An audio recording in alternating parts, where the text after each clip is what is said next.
It is now 7:42, and Mind Your Own Business is taking on a whole different meaning here on News Channel 19 this morning because Tim Knox joins us to tell you how you can mind your own business. Tim, the writer of Everything I Know About Business, I Learned from My Mama.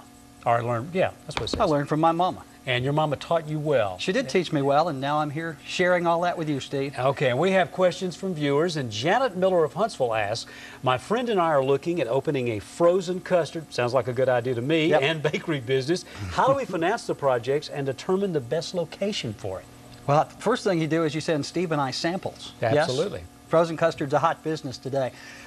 Great question, great idea. Let's break it into a couple of places. She wants to know how to fund the business. We've talked about this before. To fund a business, you can go the traditional route. You can fund it yourself. You can tap friends and family. You know, I'm not a big fan of that, Steve. I don't loan money or borrow money from anybody I have to eat Thanksgiving dinner with. Absolutely. You can look at equity lines of credit in your house, other lines of credit.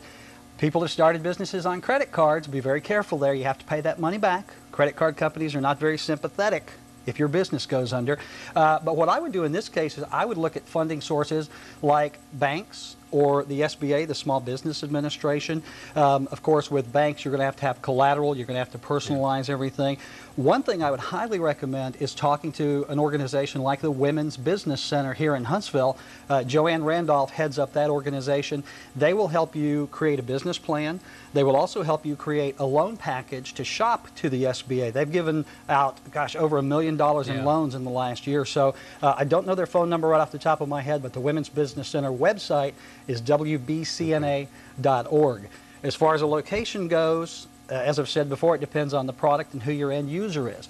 With something like a frozen custard bakery shop, you want to be in a high traffic area. Either foot traffic, which would be at a mall or a strip center, or in a high vehicle traffic area. You know, if you're selling coffee, you want to be on the side of the road where all the traffic flows in the morning. So look at your location very carefully. Again, depends on what you want to do, but with that kind of business, you need foot traffic or you need vehicle traffic. Okay, so money, it can be done, though. It can be done, these certainly. Things, these businesses like this. Every day. Yeah, every day. Yeah, every day. Okay, well, we're sort of out of time. Good questions, but you're here every Wednesday. I'll be back next week. So you'll be back next week, and we will continue asking questions, your questions. The guy who wrote this book, his mama taught him well, as we said. That's exactly right. If you buy a book, I'll give you a hug. Okay. All right. All right, Tim, thank you a lot. Well, let's see here.